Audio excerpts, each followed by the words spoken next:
você se perguntasse para você mesmo, que nós nos perguntássemos para nós mesmos: será que nós já entramos por esta porta? Reflita. Será que o ladrão ele não está dentro da nossa casa?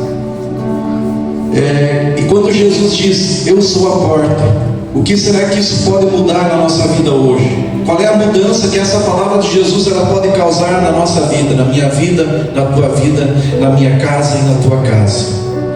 Jesus também ele fala de vida abundante e vida roubada.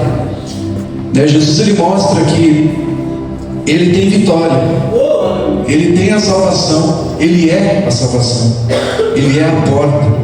Mas ele também fala adiante que existe um ladrão que o tempo todo vai tentar roubar isso de mim e de você. O próprio Jesus ele fala: no mundo tereis aflições, mas tende bom ânimo.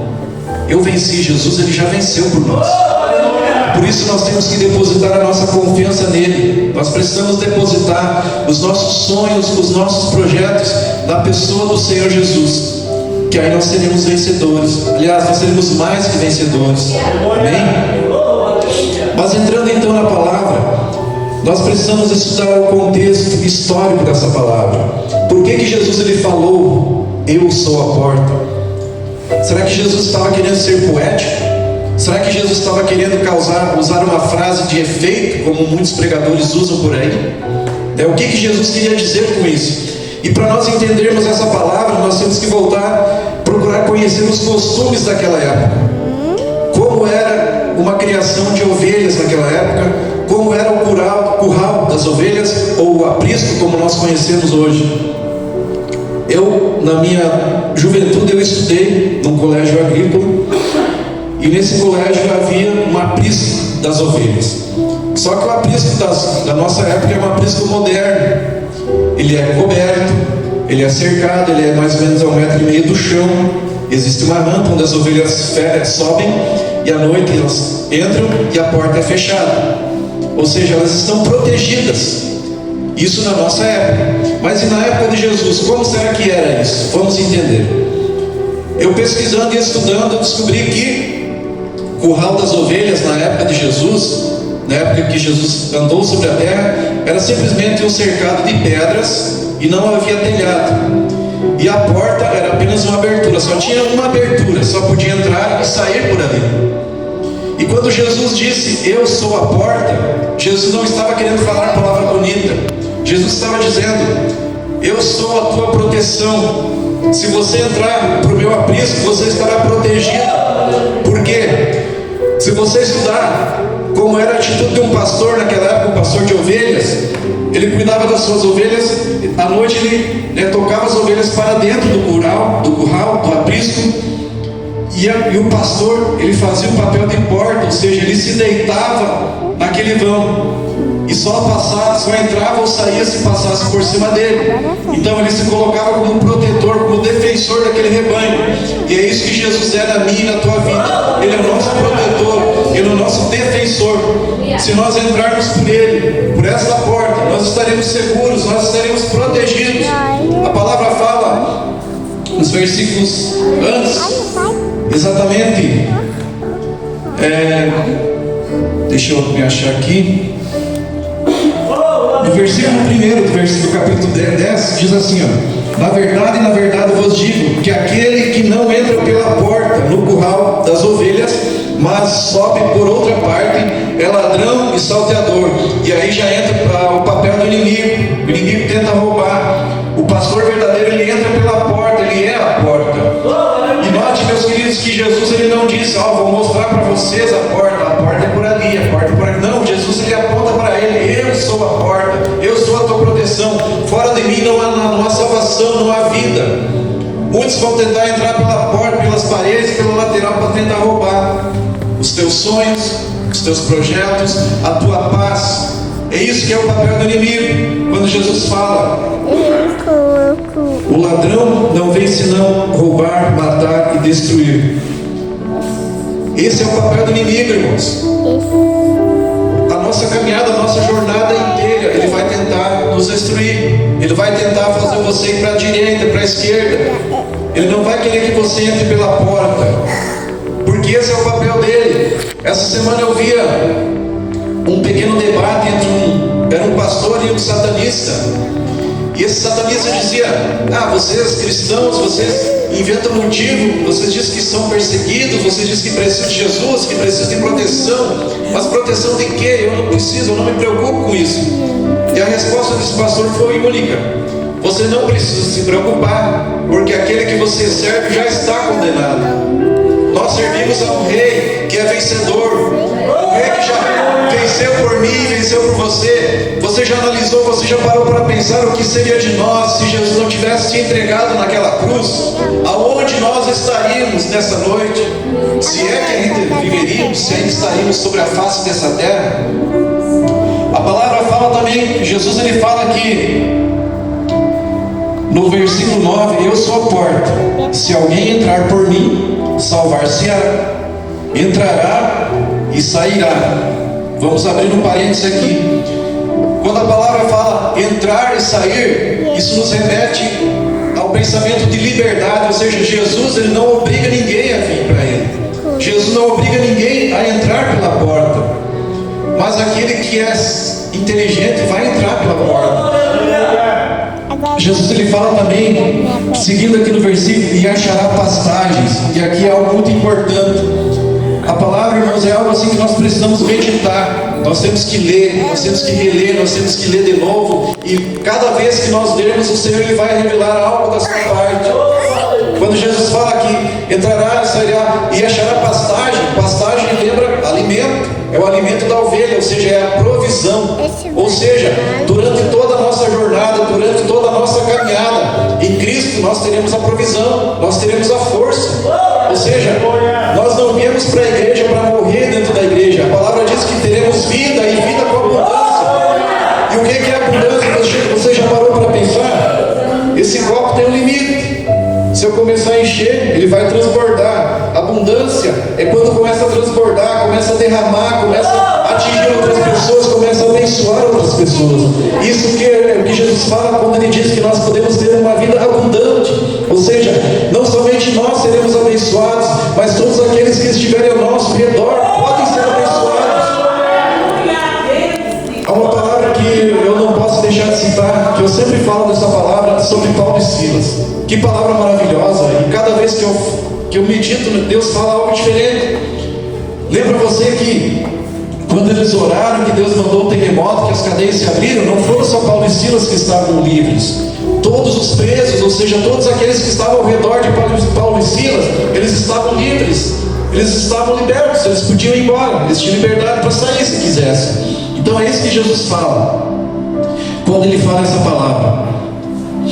E seguindo então sobre esse tema, Jesus fala: eu sou a porta, se alguém entrar por mim, será salvo.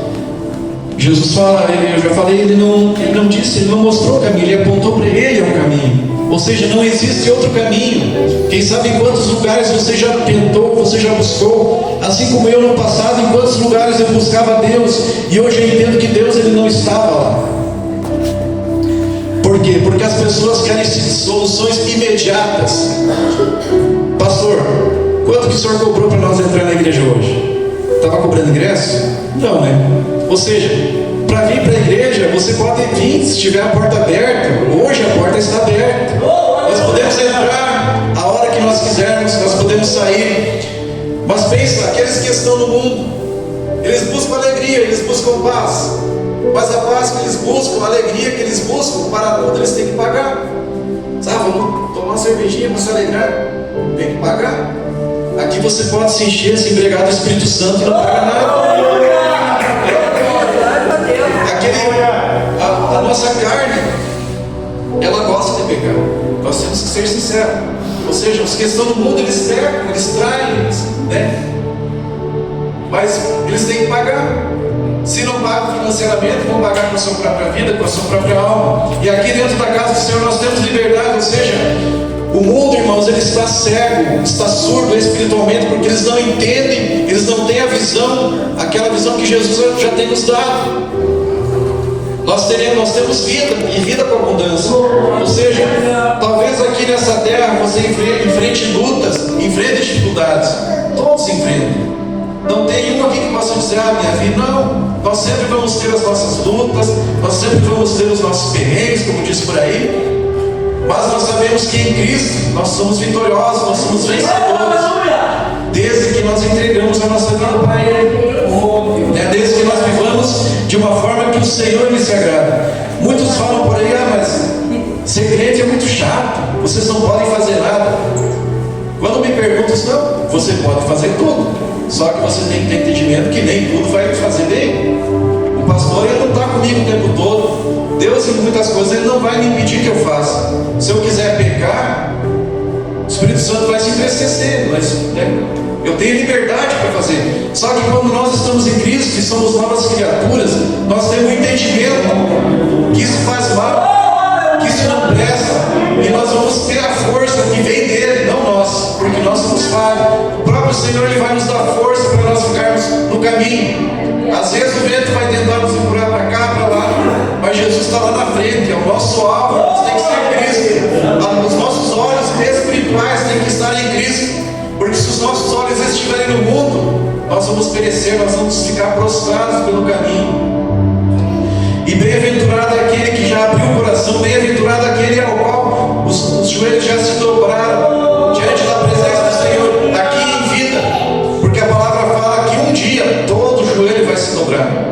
Aquele que aceita, aquele que não aceita, mas para aquele que ainda não aceitou, que perdeu a oportunidade, para aqueles vai ser triste. Eles vão reconhecer que o Senhor Jesus é o Rei, é o Senhor, mas não vai ter mais jeito, não vai ter mais solução. Mas para nós que estamos aqui, para as pessoas que ainda estão nesse mundo, ainda existe uma solução. Mas nós precisamos nos achegar a Deus, nós precisamos dar liberdade para que o Senhor faça algo em nossas vidas. Talvez vá doer, talvez nós, Senhor, mas podia fazer desse jeito, porque senão assim vai doer. Às vezes é necessário que tenha dor. Existia um ditado, uma palavra antiga, que o que arde cura, mais ou menos assim, o que dói cura, não me lembro. Quando eu era pequeno, eu me lembro que quando se tinha uma ferida, não se tinha condições que tem hoje. Quando se tinha uma ferida, muitos antigos, mais antigos ainda, eles tem que queimar a ferida, faziam uma cauterização caseira. Não sei se alguém já ouviu falar disso. Eu, na minha época, eu já ouvi, peguei um pouco dessa época. Então, mas era para o bem, ia doer, ia queimar, mas ia curar. E às vezes o Senhor, Ele precisa arrancar algo do nosso coração, quem sabe sentimentos, decepções, quem sabe fardos que nós estamos carregando, e o Senhor Jesus não quer que nós carreguemos. Eu comentava com a minha esposa, não sei se foi ontem, acho que foi ontem, que eu tive um sonho, e Deus, Ele tem falado muito em sonhos comigo. Eu tive um sonho que eu estava indo para o meu trabalho no Metoque de bicicleta, e eu não conseguia nem sair da cidade porque eu pedalava, porque a bicicleta estava pesada e não ia, não deslanchava. E eu tentava trocar de marcha e não tinha jeito, estava emperrado o câmbio da bicicleta e não ia. Ou seja, deu a entender assim que muitas vezes a gente carrega fardos que nós não precisamos carregar. Nós vivemos às vezes situações que não é necessário que nós vivêssemos. Basta que nós entregamos ao Senhor Jesus. Vai doer? Vai ser duro? Vai. Mas lembra da passagem do vaso, Jeremias capítulo 18, fala ali que o Senhor fala a Jeremias para que ele descesse à casa do oleiro. E aqui é uma palavra maravilhosa, é um ensinamento maravilhoso, é um aprendizado maravilhoso. A palavra fala que aquele oleiro, ele trabalhava com barro, e de repente aquele barro ele se quebrou. E a palavra fala que ele quebrou tudo, desmanchou tudo e começou a fazer de novo. Quem sabe é isso que o Senhor precisa fazer na minha e na tua vida. O processo é doloroso, isso não tem como evitar. Só que note bem, existem vasos de valor, e o processo ao qual esse vaso passa, você precisa entender. Como que é feito o processo do vaso? Primeiro é pego o barro é amassado, é pisoteado. Para quê? Para que saiam todas as impurezas, para que saiam todas as bolhas de ar, para que quando aquele vaso for receber algo valioso, ele não se rompa, ele não vaze. Só que não para por aí. Depois que o vaso, o barro ele é amassado, ele vai para a roda, e o oleiro ele começa a trabalhar aquele barro. E assim como aconteceu na palavra, muitas vezes ele se quebra, ele se dobra, ele se entorta, ele tem que recomeçar de novo. Passando esse processo, o vaso ele vai para uma prateleira, para que ele vai ter um tempo de cura, um tempo que ele seque. Só que ele não vai para frente da prateleira, ele vai para trás. Note bem, não está na frente, ele está para trás. Na frente já tem outros processos. Ou seja, a nossa vida, a nossa caminhada com Cristo é um processo.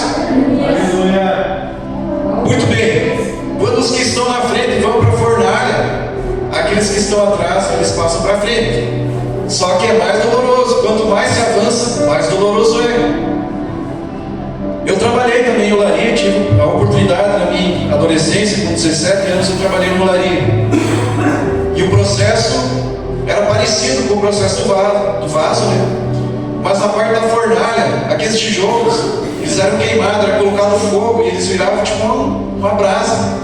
Ou seja, do processo do vaso, quando ele está com um tempo de cura, ele vai para o forno. E o oleiro ele bota lá, fecha, espera um tempo e de repente ele tira.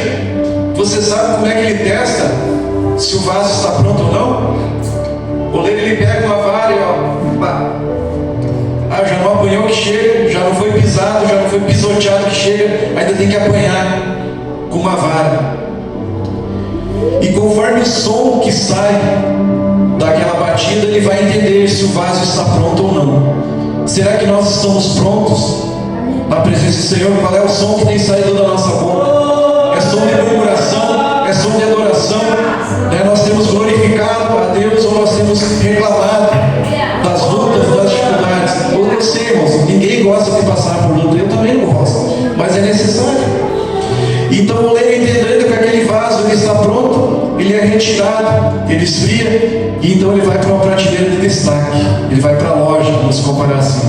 E assim na nossa vida, muita gente não quer passar o processo, quer pular etapas, e com Deus isso não funciona. Você pode até pular a etapa, mas vai chegar um dia que o vaso ele vai rachar porque ele não estava pronto, né? E o sofrimento ele pode ser maior e a perda será maior. Então que nessa noite nós possamos abrir o nosso coração e entender o propósito de Deus nas nossas vidas. A palavra fala, Jesus ele fala no verso 10, eu vim para que tenham vida e vida com abundância. E aqui está o ponto chave da mensagem. A palavra, deixa eu ler aqui. Irmãos, eu estudei, só que eu anoto porque às vezes eu tenho muitos pensamentos, muita ideia, e para não bagunçar, para ter uma coisa organizada, então eu anoto, eu faço esboço. Então aqui a palavra fala que a palavra grega para vida é zoe. Zoe. Não é apenas bios, né? Bios. Não quero entrar muito nesse tema aqui para não confundir a mente dos irmãos, mas não se refere apenas à existência biológica, ou seja, não é a vida biológica, se refere à vida plena, a vida com abundância, a vida a qual o Senhor ele tem para nós, que é uma vida além da medida, uma vida transbordante, ou seja, mais do que necessário. Mais do que necessário quer dizer que nós vamos ter para dar, não para emprestar.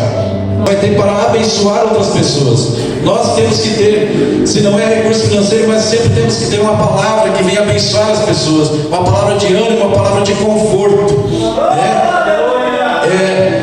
É necessário que nós observamos que esse texto não é uma promessa de prosperidade material, automática, né? Jesus não está dizendo, creia em mim, você terá uma casa grande, um carro novo. Não, Jesus fala, você terá vida com abundância. Por quê? Essa vida aqui na terra, ela é passageira, mas o nosso alvo tem que ser o céu, tem que ser a salvação. Lá naquele lugar onde não haverá mais dor, onde não haverá mais pranto, não haverá frio, né? A palavra fala também que não terá luz, porque o próprio Senhor será a luz, o próprio Senhor vai iluminar aquele lugar. Então é isso que nós temos que ter no nosso coração, e sermos firmes e sermos constantes na nossa fé. Claro que nós vamos às vezes entristecer, desanimar, mas o importante é que nós estejamos congregando, ou seja, nós estejamos juntos no aprisco. Aqui é o aprisco, porque tem uns desigrejados, né? Hoje tem a moda dos desigrejados, porque eu não preciso da igreja. Nós precisamos da igreja. Nós precisamos estar junto com os irmãos, com as irmãs, pastor. Nós precisamos estar em comunhão, congregando, porque a palavra diz que não é bom que o homem ande só, porque se um cair, o outro pode levantar. Ou seja, aqui nós podemos encontrar palavras de ânimo, palavras de restauração. Sempre terá alguém pregando, né, a palavra de vida, a palavra de vitória. É o que nós temos que ter na nossa mente e no nosso coração. Essa é a grande diferença, irmãos, entre o pastor e o ladrão. Um dá com abundância, o outro quer tirar até o que não temos. Ou seja, é o papel do inimigo, e não vai mudar até aquele grande dia. Nós temos que orar, nós temos que repreender e estar firmes na presença de Deus, para que nós venhamos chegar ao final da jornada, ao final da nossa caminhada. Amém? Jesus, ele é a porta, ele não é uma entre várias, ou seja, Jesus é a única porta. No mundo se fala que todos os caminhos conduzem a Deus, e isso é mentira do diabo. Nem todos os caminhos conduzem a Deus. Só existe um caminho, não tem dois que conduz a Deus, é um. Existem dois caminhos sim, um da salvação e outro da perdição, mas o caminho que conduz a Deus é só um. Não tem o que fazer. Entre estar em primeiro, né? Encontra o sustento diário, encontrar-se com o ladrão que rouba, mata, destrói. E muitas vezes esse ladrão ele vem disfarçado de uma solução rápida. Quantos que procuram a paz, quem sabe na bebida, na droga, na prostituição. Mas isso é o inimigo matando a pessoa devagar, lentamente, porque vai chegar o dia que a conta chega. A palavra fala que a lei da colheita, ela é universal, não tem como mudar. Tudo aquilo que nós plantarmos, nós vamos colher. Quem sabe aqui você já plantou as suas lágrimas esse dia. A palavra fala que aquele que plantou em lágrimas colherá com alegria, né? Virá com os molhos alegre com a colheita. As suas lágrimas, elas não são em vão diante de Deus. A palavra fala também que há um memorial de lágrimas, ou seja, tudo que você colocar diante de Deus, com o teu coração sincero, o Senhor, ele não é surdo. O Senhor, ele não está com os ouvidos agravados. Ele escuta, o tempo todo ele está nos escutando. Muitas vezes é nós que não nos escutamos, porque não paramos, porque estamos sempre na correria, porque queremos a solução rapidamente. Mas vamos colocar a nossa fé, a nossa dependência no único que tem poder para